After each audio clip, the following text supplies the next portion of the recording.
오늘 말씀은 누가복음 17장 말씀으로 더 큰 복을 누리는 비밀 곧 감사라는 제목으로 주의 말씀을 보도록 하겠습니다. 오늘 성경 이 말씀은 너무나 잘 아는 이야기입니다. 10명의 당시의 나병 환자, 이제 한센병자라고 하죠. 문둥병자라고도 하는 이 나병 환자가 예수님께 병을 고쳐달라고 애원하는 구절입니다. 결국 이 10명의 나병 환자는 모두 고침을 받죠. 지긋지긋한 질병, 천대받던 질병에서 그들이 고침받고 일상의 삶으로 돌아오는 복을 예수님께 받았습니다. 여기까지 보면 모두에게 참 행복한 결말인데요, 성경의 이야기는 여기서 끝나지 않습니다. 10명은 모두 육체적인 외적인 치료의 복을 받았지만 그 중에 특히 유대인이 아닌 사마리아라고 한 사람, 이 한 사람은 다시 예수님께 돌아와서 큰 소리로 하나님께 영광을 돌리며 엎드려 감사했습니다. 그러자 예수께서 그 사람에게 다른 9명에게 하지 아니하셨던 놀라운 말씀을 지금 선언해 주시는 거예요.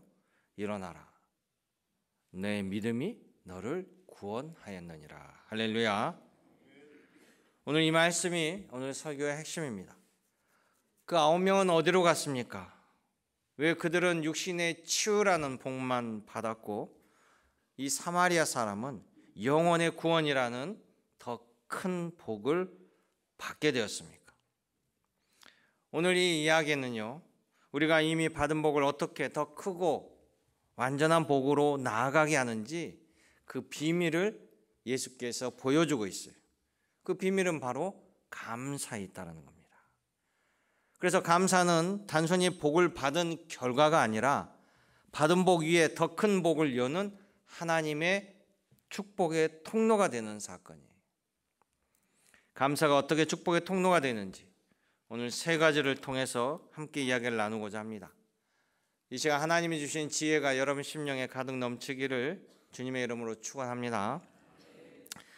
그러기에 이 누가복음 17장 중심으로 보면요, 첫 번째 감사는요, 불가능을 뛰어넘을 수 있는 믿음의 선언이 된다라는 거예요. 보통은 일이 해결된 다음에 감사하잖아요. 그런데 성경은 진짜 감사는 일이 해결되기도 전에 믿음의 순종에서 나오는 것을 볼 수 있어요. 그리고 하나님은 이 부분을 매우 칭찬하고 계시다라는 거예요. 10명의 나병 환자들이 예수님께 선생님이여 저희를 불쌍히 여겨 주시옵소서라고 절박하게 외칩니다. 그 당시에 의사도 더 이상 치료할 수 없고 율법으로도 어디에도 고침을 받을 수 없던 그들은 예수님의 소식을 듣고 예수님께 나와서 정말 지푸라기라도 잡는 심정으로 절박하게 예수님께 외칩니다. 예수님은 그들의 외침을 들으시고요, 예수님 분명히 즉시 고치실 수 있는 능력이 있으신데 뭐라고 말씀하시냐면, 너희가 낫고자 하느냐? 그러면 가서 제사장에게 너희 몸을 보이라, 이렇게 14절에 명령을 해요. 그런데 이 제사장에 가서 보이라는 말이 무슨 말이냐면, 그때 당시에 이 한센병 나병에 걸리면요, 같이 가정에서 살아갈 수가 없어요. 사회에서도 함께 어울릴 수 없습니다. 그러니까 그들은 가족과 이 사회에 어울리지 못하고 따로 거처를 해야 되는 거예요. 그리고 그들이 이것이 나았을 때는 이 사람이 나아서 돌아갈 수 있다라고 판정을 해준 사람이 제사장이에요. 그러니까 이 한센병이 나았다고 싶으면 제사장에 찾아가서 제사장에게 몸을 보이고 제사장이 면밀히 관찰한 다음에 그래 너의 병이 나았다라고 확인을 해주고 증명서를 써주면 가족으로 돌아갈 수 있고 그 사회에 복귀할 수 있었어요. 그러니까 제사장에 가서 네 몸을 보이라는 것은 완치 판정을 받고 집으로 돌아가라는 이야기인데, 놀라운 것은 예수님이 이 말씀을 하실 때 그들의 몸은 여전히 나병 환자였지 치유되고 바뀐 게 아니라는 거예요. 낫지도 않은 몸을 가지고 제사장에 보이라는 상식 밖의 명령이죠. 근데 지금 이들에게는 뭐만 있어요? 절박함밖에 없어요. 간절한 마음밖에 없어요. 너무 절박하니까 믿음의 순종을 이루는 거예요. 여러분, 가진 거 다 가지고 부족한 게 없는 사람이 절박한 게 있을까요? 하나님 앞에 나와서 간절히 간구하고 기도할까요? 절박함이 믿음의 순종을 이끈다라는 거예요. 절박하니까 이 말씀이라도 듣지 아니하면 끝장이다. 마음속으로는 이해할 수가 없지만 내가 예수님 말씀에 순종하여 마지막 희망은 여기 있다. 제사장에 나아가야지. 그리고 순종하고 나아가니까 깨끗함을 받았다라는 거예요. 아직 말씀대로 이루어지지 않았지만 말씀대로 될 줄로 믿습니다. 이게 바로 믿음의 선포, 감사의 선포예요. 바로 예수님이 칭찬하는 믿음입니다. 기적을 불러일으키는 믿음의 고백이 되는 거예요. 여러분, 어디서 들은 것 같지 않아요? 베드로가 밤새 고기 잡으려 해서 전문 어부가 갈릴리 호수를 이잡듯이 뒤지면서 밤새 그물을 던졌는데 헛탕을 치고 돌아옵니다. 예수님이 뭐라고 그래요? 시몬아, 깊은 데로 가서 그물을 던져라. 그러니까 시몬이 기가 막히게 하잖아요. 제가 밤새 수고했는데, 그런데 절박하니까 제가 깊은 데로 가서 그물을 던지겠나이다. 말씀에 의지하여 하겠나이다 라고 했어요. 그랬더니 다시 가서 말씀에 의지하여 그물을 던졌더니 그물을 찢어지게 물고기를 잡았다라고 성경은 이야기합니다. 절박함이 불가능한 것을 믿음의 순종으로 만들어내고 기적을 경험하게 해요. 구약에 보면 비슷한 사건이 나와요. 역대하 20장을 보면 남유다 왕국의 왕이 여호사밧 왕인데요. 그 여호사밧 왕일 때 암몬이라는 나라하고 모압이라는 나라하고 세일이라는 족속이 같이 연합군대를 편성해서 남유다를 침공합니다.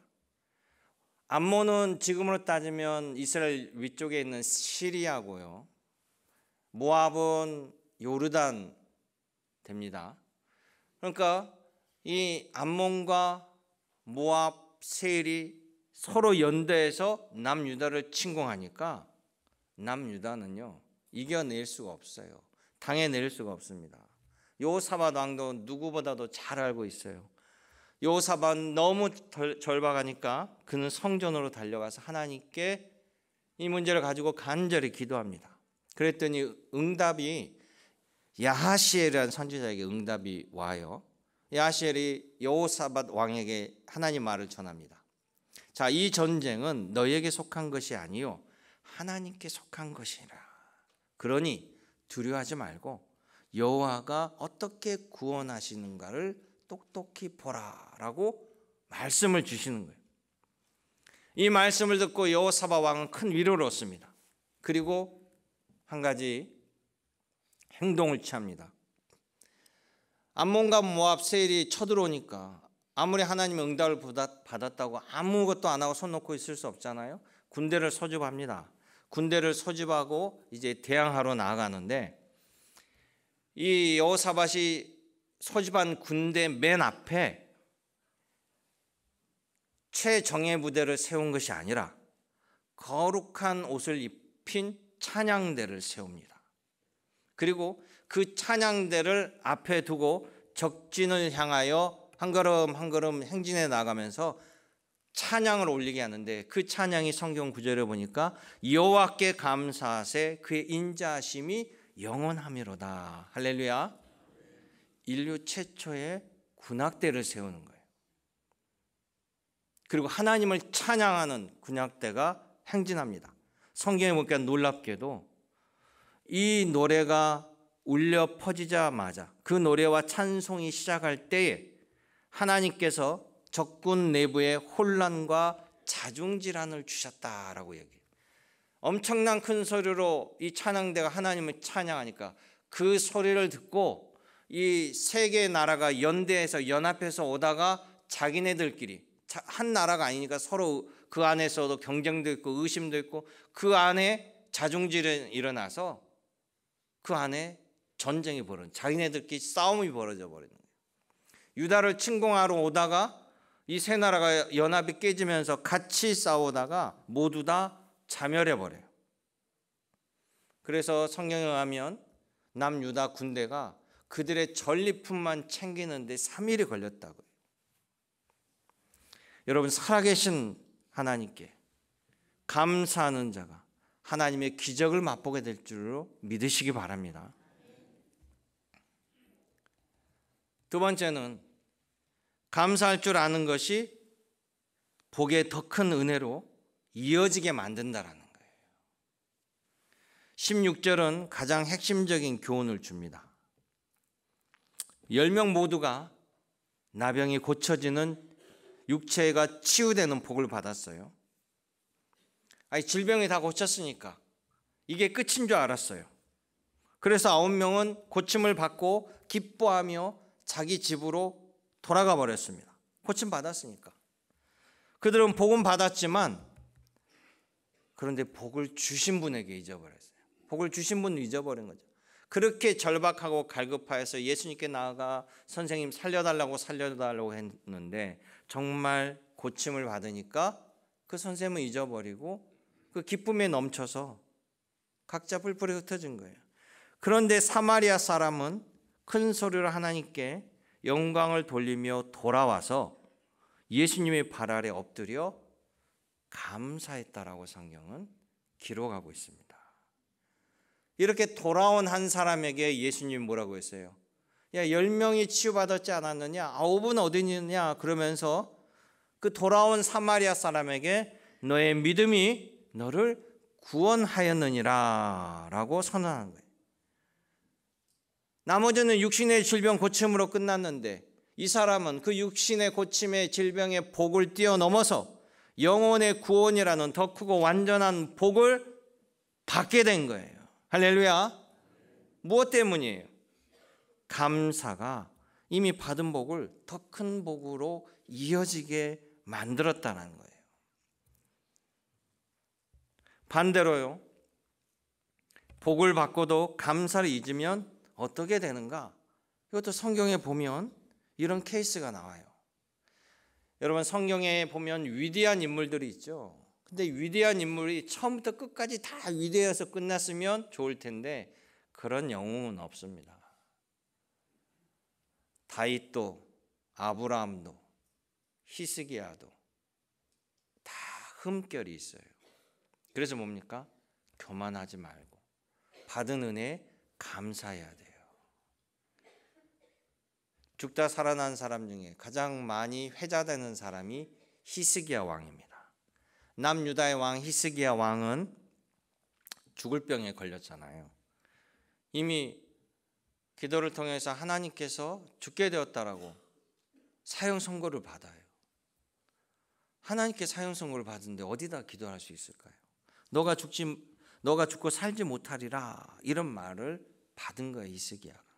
그런데 히스기야는 포기하지 아니하고 눈물로 하나님께 기도했습니다. 간절히 매달리고 하나님께 기도하니까 하나님께서 그의 기도를 들으시고 15년이나 생명을 연장시켜주는 엄청난 복을 주셨어요. 이 나병 환자들이 고침받는 것 같은 복을 받은 거죠. 그런데 성경을 보면요, 히스기야가 그 복을 받은 직후에 역대하 32장 25절에 그에 대해서 이렇게 평가하는 구절이 있어요.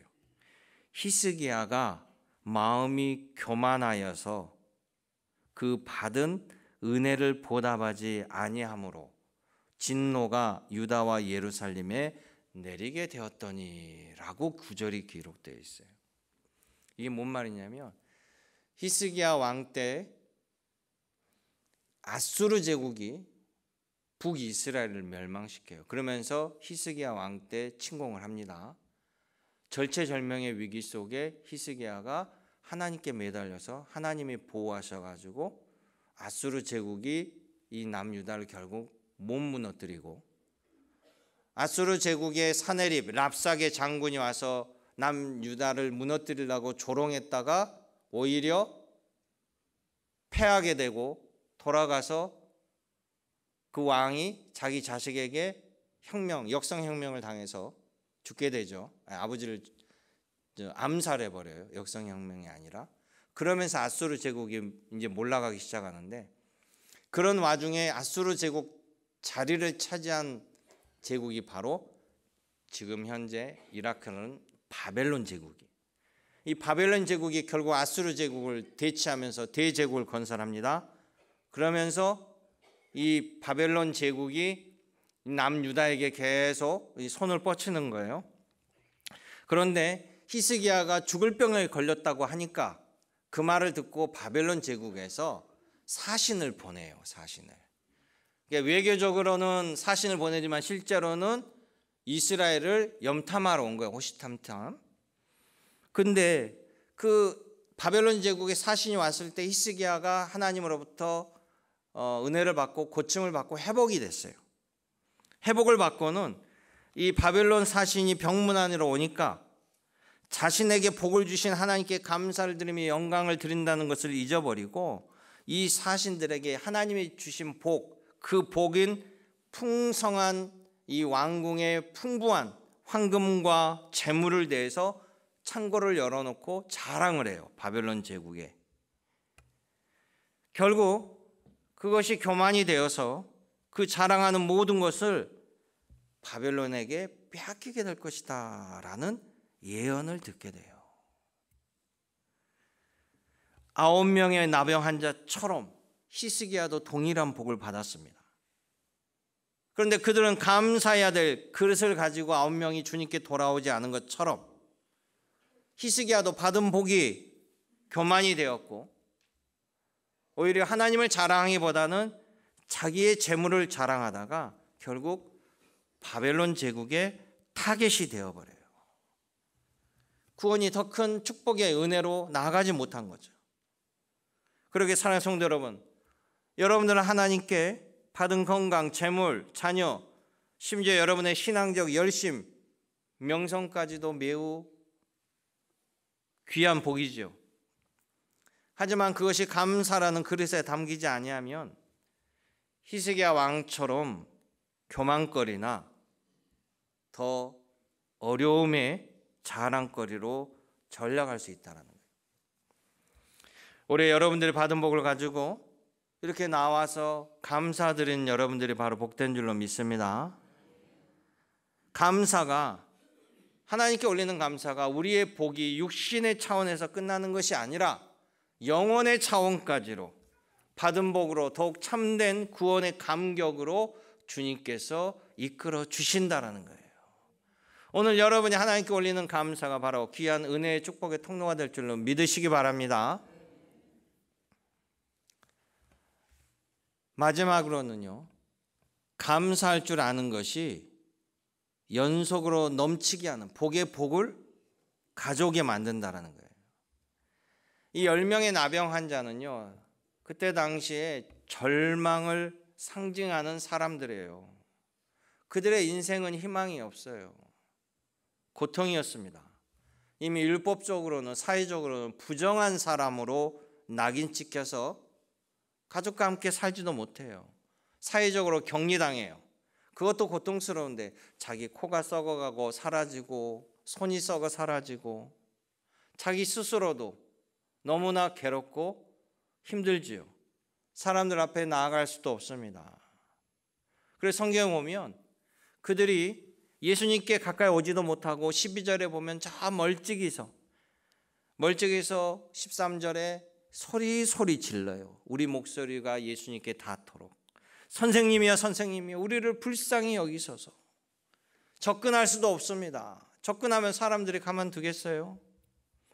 그들은 가장 밑바닥에 있고 가장 캄캄한 절망 속에 있었어요. 그 절망 속에서 예수님의 소식을 듣고 예수님께 나와서 예수님께 들리라고 큰 소리로 부르짖고 나왔습니다. 그런 그들에게 예수님께서는 치유의 은혜를 내려주셨어요. 그리고 그 중에 단 한 사람 예수님께 나와서 감사를 표현했습니다. 그동안 이 사람들은 감사를 해본 적이 없어요. 감사할 삶의 자리가 아니었어요. 늘 원망과 절망에 살아갔던 사람들이 처음으로 감사를 알게 되고 감사를 표현하게 됐어요. 이렇게 돌아와서 감사를 표현하자 주님께서는 그의 영혼의 구원이라는 더 크고 놀라운 은혜를 내려주신 거예요. 감사하는 자에게 더 큰 감사의 길로 감사가 이끌어준 것입니다. 할렐루야. 믿으시기 바라요. 이 모습은 사도행전 16장에 보면 바울과 실라에게 동일하게 나타납니다. 여러분, 바울과 실라는요, 지금 현재 투르키아라는 지역에 그 넓은 지역을 발로 다니면서 복음을 전해요. 자기가 받은 은혜에 감격해서 정말 하나님의 말씀을 전하는데, 처음에 하나님께서 그때 당시에는 투르키아를 소아시아 지역이라고 불렀습니다. 소아시아. 그 투르키의 끝에 이스탄불에서 그리스 쪽으로 넘어가면 그거를 유럽 쪽이라고 했거든요. 어떻게 됐거나 이 투르키아 쪽에서 다니면서 복음을 전하는데 성령께서 이 소아시아, 즉 투르키아 내륙으로 가는 것을 막으시고 바다 건너편에는 유럽 쪽의 땅, 지금의 그리스 마게도니아 땅으로 건너와서 복음을 전하라 라고 환상을 줘요. 성령께서 인도한 거란 말이죠. 그러니까 바울이 순종해서 그리스로 넘어갑니다. 그리스로 넘어가는데 그쪽에는 더 유대인이 없어요. 그러다가 빌립보라는 동네에서 루디아라는 여인을 만납니다. 루디아를 만나서 복음을 전하고 그 루디아를 통해서 빌립보 시내, 우리 같으면 5일 장터, 저 5일 장터에 가서 복음을 전하는 거예요. 주님의 말씀을 전하는데 사람들이 환영하지도 아니하고 결국 바울과 실라는 죽도록 두드러 맞아요. 5일 시장 한가운데서 사람들 다 보는 데서 쇠사슬에 묶여서 두들겨 맞습니다. 얼마나 창피하겠습니까? 그리고 감옥에 갇혔습니다. 이러니 바울은 어떻게 했어요? 아니, 하나님께서 나를 지켜주셔야지.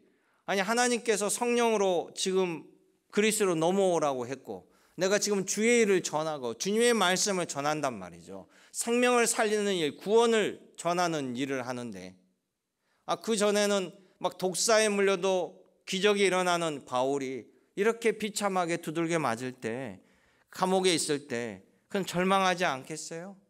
원망하지 않겠어요? 아니, 하나님 이러려고 저를 빌립보로 오게 했습니까? 제가 뭐를 잘못했습니까? 이렇게 하지 않겠어요? 그런데 바울과 실라는 그 감옥에서 성경에 보니까 놀랍게 기도와 찬송을 해요.